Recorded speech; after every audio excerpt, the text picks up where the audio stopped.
Ibihe byiza kuri wese ukurikiye Story House muri kano kanya, reka nizere ko umeze neza cyane aho uherereye hose. Reka nshimire we wakoze subscribe nawe utari wayikora, reka nkwibutse nkwisabire nanakwibutse kugira ngo usige ukoze subscribe rwose kugira ngo utazakomeza gucikanwa kuko rwose cyaba ari igihombo gikomeye cyane. Ibuka kandi kuri subscribe hano kuri Story House kugira ngo ibyo dukoze byose ujye uhita ubibona mu bambere. Nge rero ndi Diane Mahirwe nkuko bisanzwe. Ujye ugenda ahantu cyangwa se hari igihe uri wicaranye n'abantu ugasanga bavuze ati uriya mukobwa wenda yakurikiye uriya musore amafaranga, ndetse ugasanga bafite n'impamvu zumvikana ati uriya musore ni mubi rwose ngo ntago yabona uriya mukobwa, undi ati umukobwa murusha amashuri, undi ati uriya mukobwa ntabwo bari bakwiranye rwose, gusa nyine ngo kubera afite amafaranga uriya mukobwa rwose ngo niyo mpamvu yaba yaramwemeye. Ese koko bundi abagore ni abakunzi b'ifaranga cyangwa ni icyasha bambitswe batwambitse? Mbese muri rubanda humvikana kenshi imvugo zigaruka ku bubasha bw'amafaranga, bamwe ndetse nibatinya kuvuga ko akora byose. Ibyizerwaga mbere nk'aho bigenwa n'Imana na ruhara abantu babigizemo birimo n'urukundo, akenshi ku munsi wa none basigaye bemeza ko amafaranga umuntu yakoreye abyubaka neza. Wigeze kumva, wasomye cyangwa wabonye inkuru z'urukundo zibabaje ahanini zishingiye ku gutandukana uruhande rumwe rutabyifuza? Izi nkuru zigarukwaho umunsi ku munsi muri filme, indirimbo, ikinamico, ibisigo n'izindi ngeri z'ubuvanganzo zitandukanye. Mu bigarukwaho kenshi kuba imbarutso y'izi nkuru zishegeshe umutima ukunda harimo amafaranga cyangwa ubutunzi. Ese amafaranga n'ubutunzi bihurira bite no kubaka urugo cyangwa urukundo rurambye? Mu bigarukaho kenshi kuba imbarutso y'izi nkuru zishegeshe umutima ukunda harimo amafaranga cyangwa ubutunzi. Ese amafaranga n'ubutunzi bihura bite no kubaka urugo cyangwa urukundo rurambye? Kuki igitsina gore kivugwaho gukunda ubutunzi cyane ubundi se barabukunda koko cyangwa baraharabikwa? Raporo yashyizwe hanze n'ishuri ryigisha ubukungu muri kaminuza ya Oxford muri mwaka 2015 ivuga ko muri uwo mwaka abagore bo mu bihugu byinshi by'i Burayi bagiye bahitamo kurwubakana n'abagabo babona ko bazahaza ibyifuzo byabo mu buryo bw'amafaranga kurusha mu bindi bihe. Catherine Hakim wakoze iyo raporo ifite umutwe ugira uti "The woman you really wanted to marry for money", yagize ati abagore benshi bakomeje kwifashisha kurongorwa nk'amahitamo cyangwa inyongera ku mirimo yabo. Iyi raporo kandi yifashishije ubushakashatsi bwakozwe na National Center for Social Research, hagaragazwa ko 1/3 cy'abagore bareka akazi kabo babaye bafite amafaranga ahagije yabafasha kwishyura ibyo bashaka. Ni mu gihe 3/5 by'abagore bo bagaragaje ko baba bashaka gukora amasaha make cyane. Umunyamakuru wa The Telegraph Jamie Malewis n'umwe mu bakoreweho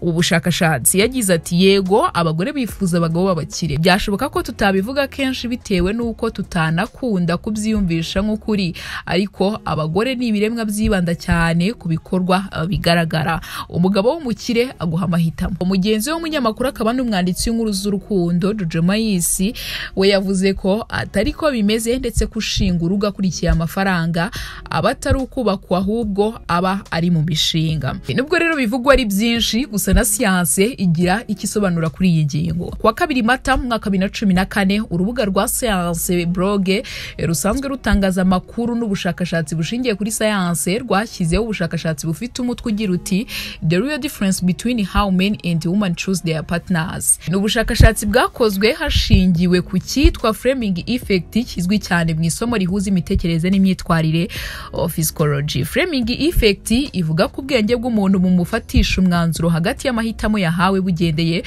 ku bisobanuro by'ayo mahitamo bigaragarira amaso. Ubu bushakashatsi bwakoresheje ingero 6 z'ibanze zishobora kwibandwaho umuntu ahitamo umufasha ku mpande zombi, arizo umubiri ugaragara neza, isura igaragara neza, kwinjiza gatubutse, intege ikomeye, ubugwaneza n'ubuhanga. Bwagaragaje ko umubiri ugaragara neza ni ingenzi cyane ku bagabo, isura igaragara neza ni ingenzi cyane ku bagabo, kwinjiza gatubutse ni ingenzi cyane ku bagore, intege ikomeye ni ingenzi cyane ku bagore, ubugwaneza ni ingenzi kuri bombi ku rwego rumwe, ubuhanga ni ingenzi kuri bombi ku rwego rumwe. Umwarimu mu bijyanye n'inzara, ubukene n'ibidukikije muri kaminuza ya Pennsylvania David Ruden nawe avuga ko mu ngingo zitandukanye zikorerwa mu bihugu binyuranye. Abahanga mu guhuza imyitwarire y'umuntu n'imitekerereze ye bagaragaza ko abagabo bita kuko umuntu bifuza ko babana agaragara kurusha ibyo atunze, mu gihe abagore bibanda ku kureba ibyo atunze kurusha uko agaragara. Mu nyandiko Ruden yasohoye mu mwaka 2019 akayiha umutwe ugira uti do women really prefer men with money over looks. Mu by'ukuri yarashatse kuvuga ati ese mu by'ukuri abagore bahitamo abagabo bafite amafaranga kurusha uburanga. Muri icyo gitabo yasobanuye icyo abagabo bagenderaho bahitamo abagore bazabana n'impamvu abagore bakunze guhitamo abagabo bafite amafaranga. Ruden yavuze ko iyo abagabo bajya guhitamo abagore bazabana bashyira imbere ukuba yaba afite ubuzima bwiza n'uburumbuke ku buryo yazababyarira umwana mwiza. Ibindi bishobora gukurura umugabo mu gihe ahitamo umugore babana n'ubwiza bugize umugore nk'imisatsi myiza, uruhu runoze ndetse n'umubyimba uringaniye. Ibi bibusanye cyane n'icyo abagore barebaho. Ruden avuga ko abagore ari abanyantege nke ndetse ibi bikagaragarira cyane igihe bageze mu nshingano zijyanye no kutwita no kurera abana. Iyo ngo akaba ariyo mpamvu ituma abagore bumva bo n'abana babo bagomba kwitabwaho n'abagabo, bigatuma baha agaciro ubutunzi kurusha uko uwo bazabana yagaragara neza. Gusa hari n'icyo amateka abivugaho. Kuba muri kamere y'abagore n'abakobwa, abashakashatsi bagaragaza ko bareba cyane ubutunzi iyo bajya guhitamo uwo bazabana karamata. Amateka yerekana ko n'ababyeyi babo babatsindagiragamo ibyo bitekerezo. Ubuhinde ni kimwe mu bihugu bituwe cyane ku isi. Mu kinyejana cya 19 muri iki gihugu niho hakoreshejwe bwa mbere ijambo hypergamy rikoreshwa iyo bavuga umuntu washyingiranwe n'undi umurusha ubutunzi. Iri jambo hypergamy rifatwa nk'amahirwe yo kugira ku majyambere mu duce tw'ibyaro tw'iki gihugu mu Buhinde.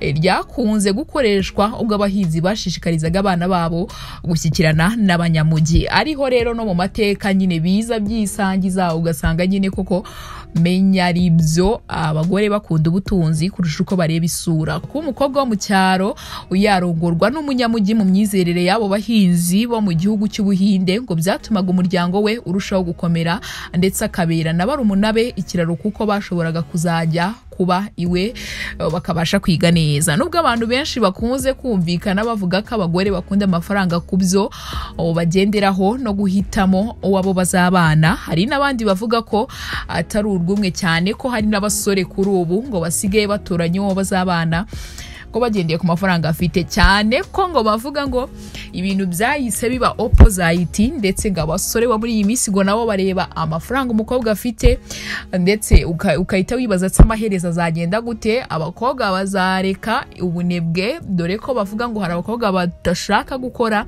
ese abakobwa kuko bazareka ubunebwe bajye gukora, ndetse n'abasore birirwa barya amafaranga y'abandi nabo bazareka kurya amafaranga y'abakobwa cyangwa ko gusaba abakobwa amafaranga nabo bahaguruke bajye gukora. Wamenya. Gusa nyine mu mateka bakomeza bavuga ko nyine ngo abakobwa cyangwa abagore nyine igitsina gore muri rusange ngo kita kuko bazabaho ejo hazaza ndetse n'abana babo ko bazabaho, ndetse bigatuma ariyo mpamvu ngo bahigira amahitamo yo guhitamo umugabo ufite ubutunzi cyangwa se amafaranga kugira ngo bazabeho neza, mu gihe abagabo birebera isura ndetse no mu byimba ndetse n'uko agaragara, imisatsi myiza ndetse n'ibindi. Ni Story House. Ufite igitekerezo nawe wakidusangiza muri comment tukaganira, dore ko na YouTube channel yacu yitwa Story House, tukaganira ukaduha igitekerezo nawe cy'uko byumva. Ese koko ubundi nibyo koko abagore bakunda amafaranga? Wowe sura yakunda uri kumva iki kiganiro cyangwa nukuduharabika? Njye na Diane Mahirwe rero iyi yari Story House, kanda subscribe tujye dukomeza kubana. Imana ikomeze kubarinda cyane.